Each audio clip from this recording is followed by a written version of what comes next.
But I'll try my best based upon what I see as a consultant. So one of the kind of good things of being a consultant is you float around various companies and you see what's going on. You try not to leak anybody's IP, but you get an overall picture of what's going on in industry. I also consult, and in this case, I've got some slides from Keysight.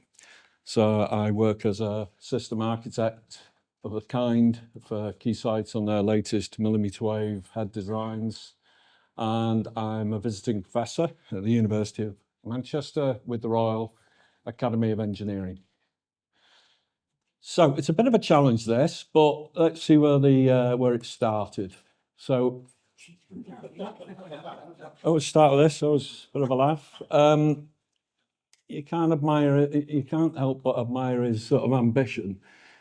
Last time he was President Trump, February 2019, was bigging up 6G. It had to be a US thing as far as he was concerned. It's far more powerful, faster and smarter than the current standard. I don't know how he knew that, but nevertheless, they're remarkable people, these politicians. American companies must step up their efforts or get left behind. Now, no coincidence, a month later, the FCC then licensed the, what you call the terahertz bands, 95 gigahertz to 3 terahertz, for people to start experimental use for the next generation of 6G. This isn't the 6G of handsets. It's more to do with backhaul and to do with ultra fast data transmission. So, not to be left out, a few years later, September 2023, you're probably familiar with this, the EU brings out its own CHIPS Act, which is £43 billion of investment to support next generation technologies. Now, what's really important about this is this word here.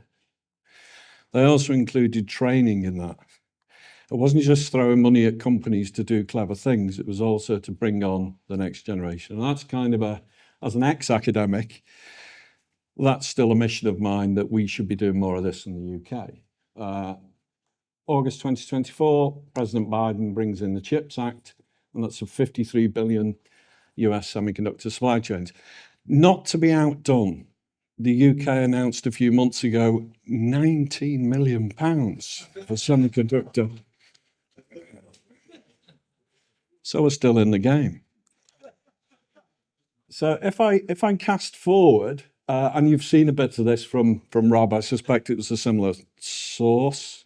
No, sorry, it was Chris. Chris had this slide up. This is from a market survey company, Yole. A lot of this is available online, but you can see they're predicting this big expansion into GaN MMICs.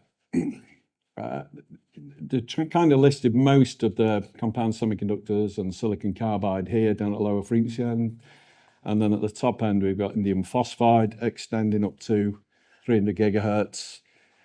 As a snapshot then, that's a few years old now. And this was particularly for power.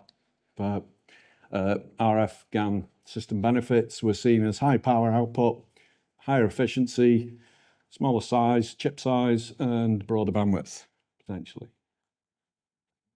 Similar story for telecom infrastructure. You've got 5G rolling into 5G millimeter wave, and then at the top end, 6G predicted into the terahertz, and this huge expansion, this growth of market opportunities.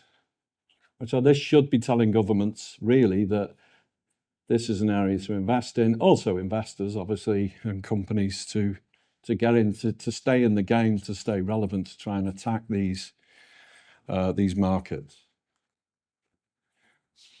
So what does that mean in terms of RF GaN? This is one of my favorite slides, is that this predicts a compound annual growth rate of 13%. In actual fact, if you look at the bubble for military, I suspect, given recent events, that's a massive underestimation of the investment that's now going on globally in terms of military infrastructure. What does it mean for the UK? And you've got telecoms infrastructure in here, consumers, plods along. But Well, what does that mean for the UK? So in 2022, UK telecom sector contributed around 33 billion to the UK economy. 2023, defence industry on its own, 28 billion. And there's an order book in excess of 100 billion. These really are big numbers. It's understandable why they're big numbers in terms of expansion of military budgets. Satcoms industry, similar sort of, boost in growth. So the RF technologies underpin these industries: radar, secure communications, satcoms, electronic warfare. And in 2024, the UK compound semiconductor market was estimated to be $11 billion. Interesting, it's quoted in dollars. Yole is an American marketing company. In terms of where's the growth, what's the technological drivers for the telecoms industry, then it's this whole push for AI and data centers. That's really the market that many of the companies are chasing. So in terms of data centers, then we're talking about optoelectronic communications. Currently, industry is considering how they tackle 400 gigabits per second for data centers. And that's to service the AI workloads of all those people that are animating their cat to have it speak to grandma at Christmas. The current opinion is around about 1.6 terabits per second and 3.2 terabits per second are crucial. And these aren't all down one lane. This is multiple lanes, but you're looking at 224 and 448 gigabits per second. They're deemed to be the critical markets. And so if you're in this business and you want a slice of data centers and all that brings, then the drive and the push is on to try and hit those and demonstrate those capabilities. So what happens next is several companies, including the one I used to work for, Semtech, have what's called hero chips. And a hero chip is the one that you turn up, you've probably seen them all, they get demonstrated at a big conference. And you'll see there's a demo of, whatever, gigabit per second, 448 gigabits per second transmission. Doesn't necessarily mean they're the ones that people are going to rush out and buy.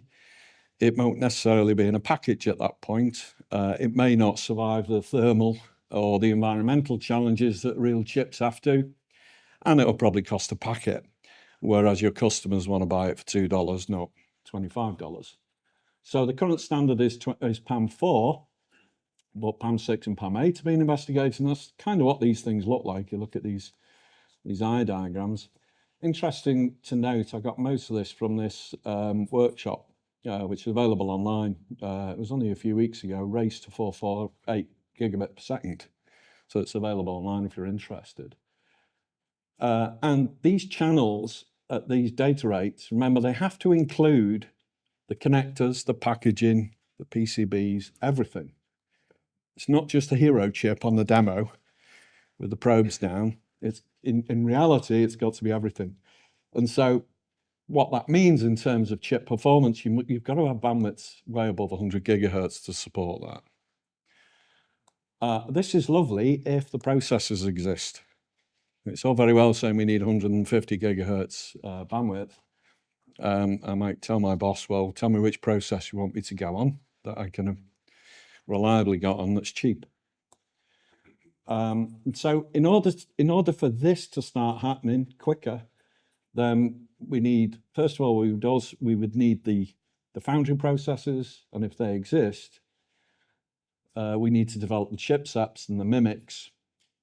And to test those chipsets and MMICs, then you need the equipment to be available that can commercially test them. So MMIC drivers are typically in the business that we were in, which was EML drivers. They were differential, which is another layer of complexity. If any of you have done differential amplifiers, they're a whole world of fun compared to single-ended. And typically the connection on the chip is GS-GSG. Some people will try GSSG, and I wish them all the very best of luck. I would always try and recommend you put that central ground in place. Otherwise, you have a world of fun with modes.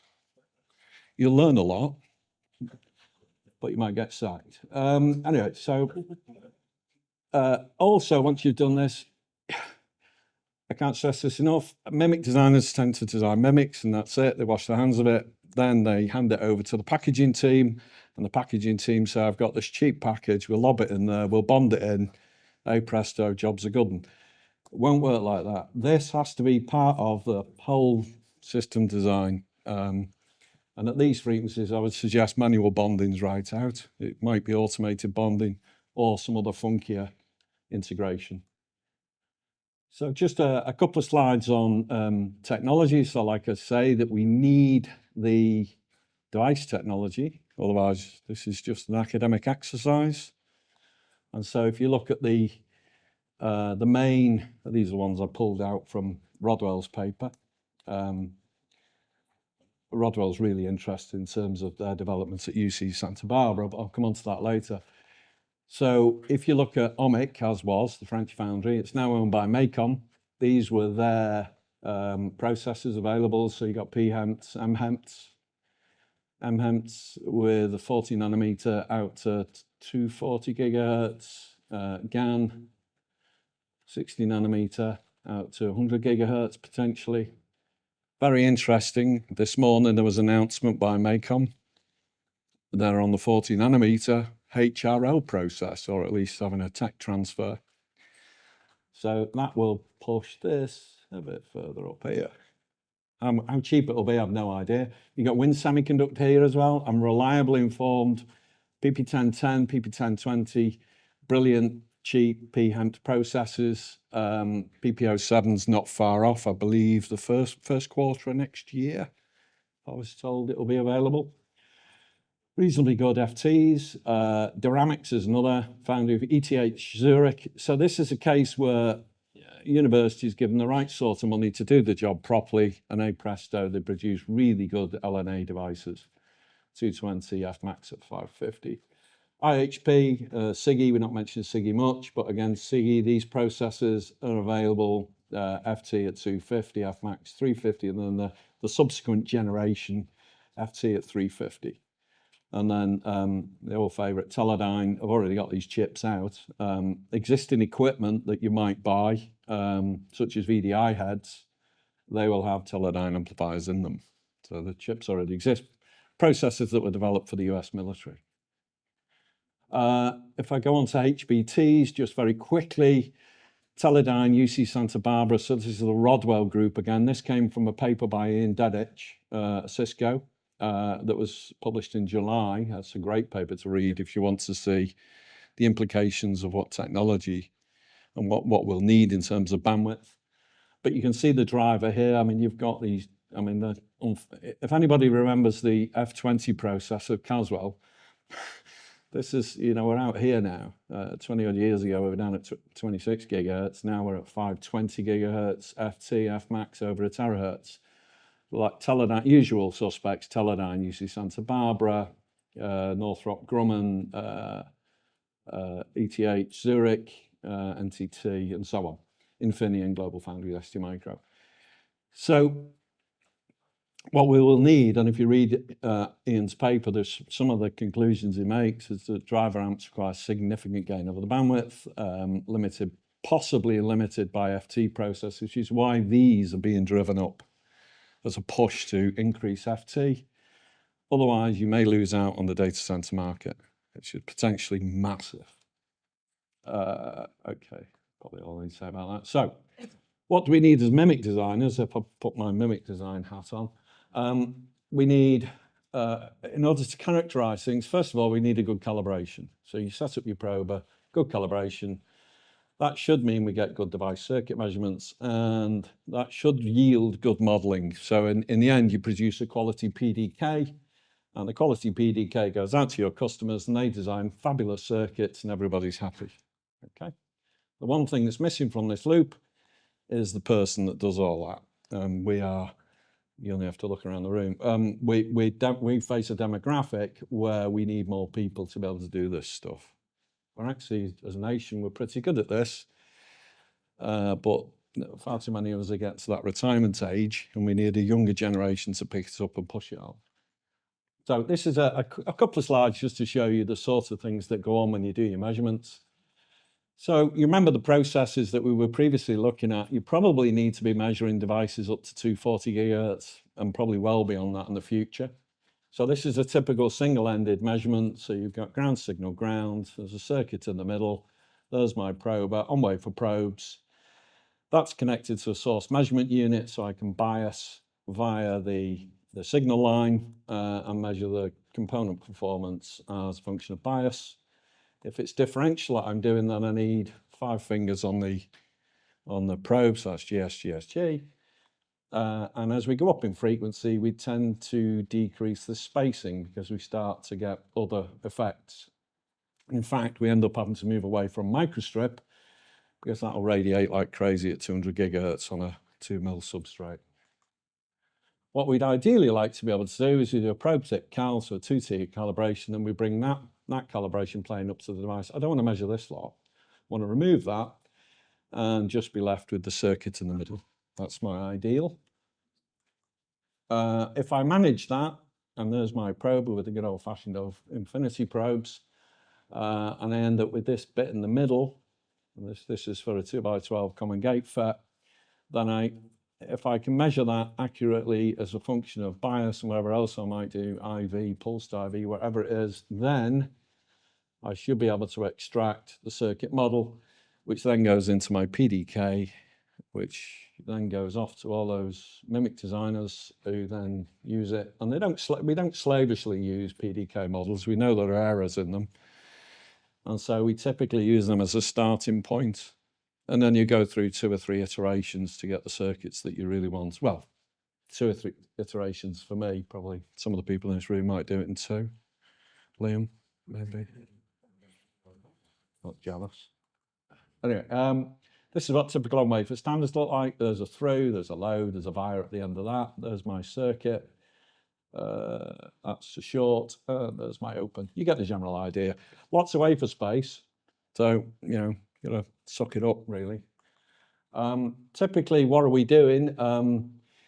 For on-wafer calibration, and this is probably worth a 3-hour lecture in its own right, but originally, from the original paper with the fabulous Roger Pollard, who was then consulting to Hewlett-Packard. Many of us remember Roger. But this was the original paper on the first error model and calibration procedure for on-wafer network analysis. And it included a whole bunch of extra terms to try and capture leakage and cross-coupling. So typically nowadays, your typical cable version of error correction and calibration on a cable network analyzer, you'll end up with a 12-term error model. But for on-wafer, we could boil this down.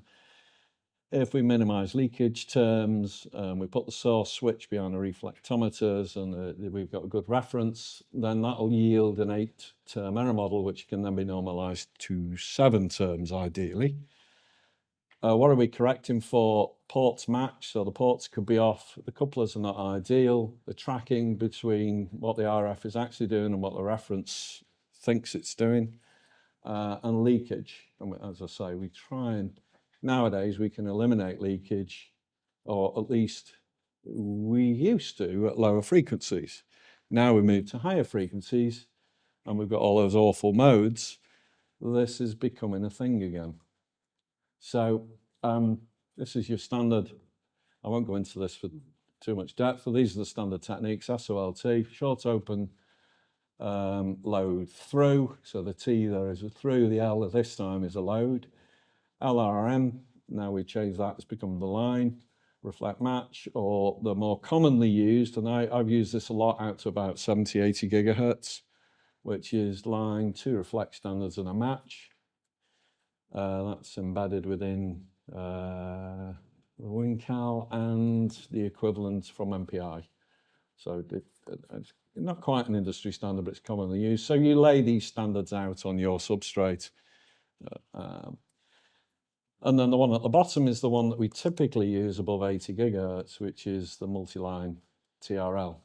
So again, through multiple lines and symmetry on the reflect for port one. We only measure one of them, but we assume the other one's the same.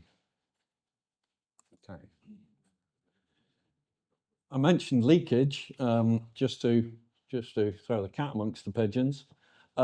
We now, at millimeter wave frequencies, we drive up in frequency, the probes and the pads and all those things start to couple again. That used to be a thing that we worried about. Then we said, oh, we can isolate circuits, that's fine. We don't have to worry about it anymore. And then we went up in frequency and now we have to worry about it again. So there is a calibration routine where you can remove fixture leakage to higher millimeter wave frequencies depending on your layout to prevent coupling from this port to this port. This is a typical standard, by the way. I won't dwell too long on it. The obvious thing to do is to spread them out, move them a bit further apart, and then you can ignore it by and large. However, that costs wafer space, and my boss would never be overly happy about lots of standards and no amplifiers. So you end up having to cram these things in. And so there can be coupling directly between these ports. But if I mentioned earlier, driver amps being differential, GS, GSG, then in that case we get leakage this way as well, which is more fun to correct. Good thing about that is you get an appreciation from doing this. It's not a trivial exercise. You don't just buy the kit, do a week's course, plug it all in, follow the manual, and it all works. You really, really have to understand it, which means, sadly for those of you running companies developing amplifiers, you need somebody who really knows the measurements and really knows it like the back of their hand, almost dedicated to that full time. So, what we're saying here. So leakage can exist. You've got pad sizes you need to control. There can be crosstalk actually between the probes themselves if you've got fixed spacing, and they can launch hybrid modes, and that makes the leakage even worse. And obviously, if you're trying to develop some kind of device model and you're launching all sorts of clever modes, that'll impact on your PDK model. And then you release that to your customers and they'll just say your PDK models don't work, we're wasting our money here. What tends to happen is people develop their own PDKs anyway. I've done that in the past. Based upon the one that was given. Just tweak it a bit. So there is a leakage calibration which can remove these effects. So this is a cal standard for leakage cal. You'll notice it's ground, signal, ground, signal, ground, signal, ground. 7 of them. So what you end up with is you can do these, put your GSG probes down there, but sometimes you need to offset them. So I might have one probe on this lot and another probe on that lot.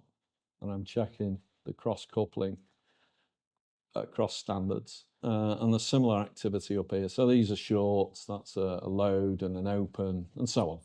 And now if you do that, then you get a bunch of measurements that you can feed into an algorithm, and this is the Keysight product as it happens that you can buy to plug into your firmware. I'm not here to sell Keysight kit, by the way. These standards was a piece of work that we did with Roberto Quaglia at Cardiff University. So I know I was saying before, you know, microwave engineers are getting old in the tooth generally in the UK. There are still clusters of quality activity still going on in the UK that needs support. And the group at Cardiff is one of, unfortunately, there aren't enough groups, but they're one of the quality groups still left in the UK doing this activity.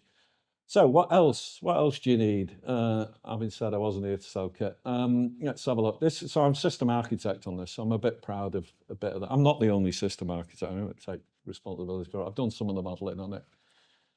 particularly the directional couplers. So this is the new 250 gigahertz extender head. So you buy your PNA, you buy 4 of these, and if you plug 4 of these in, and then you buy a probe that sits right in the middle, you buy the right probes, either from Form Factor or MPI, you can have your GSG standard or GSG-SG standard. This is a 0.5 millimeter connector. Dreadful concept, I know. I can't get my head around it. I don't want to know too much about that. I'm just thinking about I'm going to use a torque spanner on it.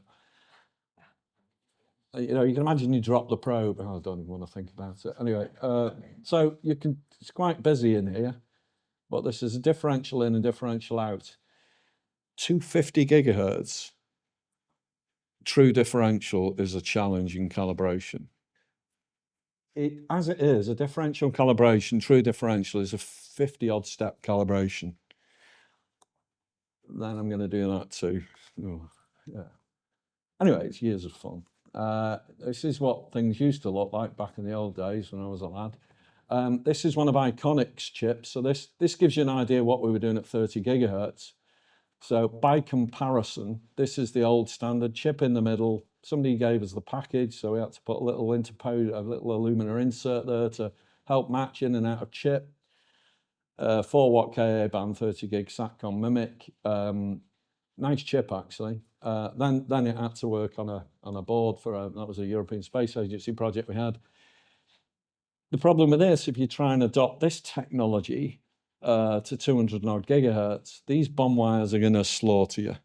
That inductance is just no chance. Even if you go down to a really well controlled auto bonding and you've got control of these connections, you're still going to struggle at 200. You're not going to get there. You'll need to think about other ways in which you can do your bonding. And so one popular way that's become, whether it's the through via or is the copper bumps that you can buy. And so this is an idea from Thomas Vick's team at Karlsruhe. So what we've got here is above 100 gigahertz. You can probably get away with to about 160, 170 with auto bonders if you've got a really good control of your spacing and your fabrication. Beyond that, you'll need to think again, I think. So there are system in package and antenna in package concepts that are coming through. Again, this requires a lot of investment. These are not trivial things. You've got to have really good control of die placement and your connections. And because you're taking your chip and then putting it in this complex, if you take this structure here as an example, and you're putting it in this complex structure, then you've got to do full 3D simulation. You can't go relying on your, you know, I've done my MMIC, I've tested it, I've measured it, and I'll just whack it in this package and away we go. Won't work. The other issue that somebody raised earlier is this thing's going to get down hot. How am I going to get the heat out of it? And when you look at some of the millimeter wave systems that I've seen, you have a lot of heat to get out. And it's not just the heat itself, extracting the heat, stop thermal runaway in the chip. It's also the fact that it creates thermal expansion, which has a nasty habit of ripping this lot apart. And it all has to be taken into account, it all has to be modeled. So it's a big deal. So we can flip chip that. This is a flip chip die with bumps onto various interposers. And then in this case, Thomas's team had come up with an antenna, what do they call it? A on-wafer sort of rectangular antenna on the chip. So let's see what else. Fabrication, additive manufacturing. I've seen a few papers on this, none of them mainstream yet. The final thing I'd say about this is how do you test it? So if you test the MMIC, are you going to test that on top of there? On top of the copper bumps and wreck it? Are you going to test it before you put the bumps on? Ask the foundry to do it, maybe, if they can cope with it. Then I put it in the package. Do I test this here, or do I just have to test the whole unit? Also as part of your strategy? I guess CML would know most about that. You're pretty expert at that, I think. How am I doing for time? There's a clock there somewhere. It's about right, isn't it? So final thoughts. Lots of innovations going on. Defence industries have got backlog in orders left, right and centre. We're also going to, I mean, this is a thing of mine. I'll just finish on this. As well as developing all this new technology, we need people who know how to do it. Far too many of us are retiring, and as we do, I don't see enough replacements. Some quality people coming along, but we need lots of them. We also, you can imagine the skills required to do the sort of operation we need to look after. It's not just all about PhD graduates, it's also about skilled workers, apprenticeships. We desperately need to put RF and microwave back on the EE curriculum and semiconductor physics, Maxwell's equations. These were binned off the curriculum, including at Manchester, because they were deemed to be too hard. Bless.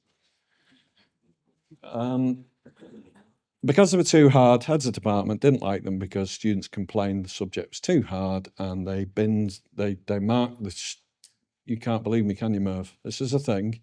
This is higher education. So what they did is they marked them down, the courses, on their staff student surveys. And that is the National League. So heads of department, well, we're going to make our courses popular. So Helen, this is true, I'm not making it up. That happened. Also, I'd argue for more funding and research and support for SMEs. I'd always argue that. We did publish a report recently in May 25. Quite a few people in the room are involved in this. And I managed to get Chris Snowden, some of you might know Chris, to write the foreword. If you don't read anything else in this, it's worth reading Chris's foreword in that report. And with that.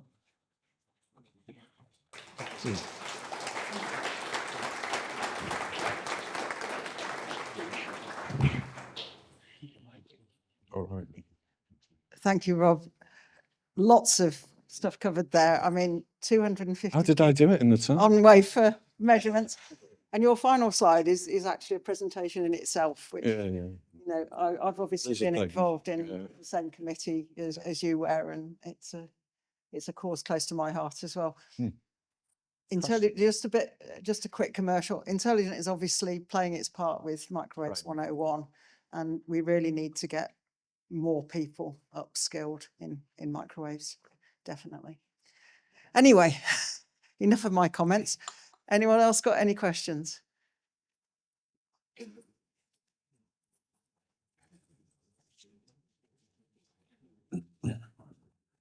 Hi, Rob. Harry Quinlan with Semi. Just a great presentation. Thank you. Just a question on the package that you showed there. I'm wondering if HBT instead of PHEMT indium phosphide would be a simplifying solution for the package? I don't know, no reason why not. Have you got products in that line coming out? Yeah, I mean, there's depends on the application, I suppose. Yeah, 6-inch indium phosphide HBT is planned for probably end of next year. And was that right about PPO7?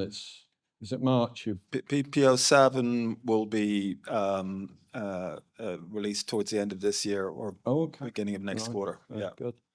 Yeah. So in a way, I can't answer your question without a bit more context, but yes, of course. Yeah, I'm thinking of having the thermal bumps there that you can't have with the HEMTs. Obviously, we haven't investigated at this high frequency and what kind of pitch you're going to need, but it's an interesting thought. Yeah, I would have thought bumps would be required at those frequencies. Yeah. It's the bond wire issues, the killer. Yeah. I've seen that a lot. Even I think auto bonders are running out of steam, and you get other effects. If you think about when you lay a chip out, you put a chip down, you put something else next to it. They can't butt up exactly. You can't stick them down on a substrate right next to one another. There's always a small gap, and that gap causes slot modes. So you're really bonding over that. You're just encouraging another problem. So we need a bit more of that vertical integration has to come along, and that's just more investment because it's not trivial. That's as hard as making the chip. You know, it's the same sort of registration of trying to make sure you got everything properly aligned, and then how do you test it along the way? That's great. Thank you. All right.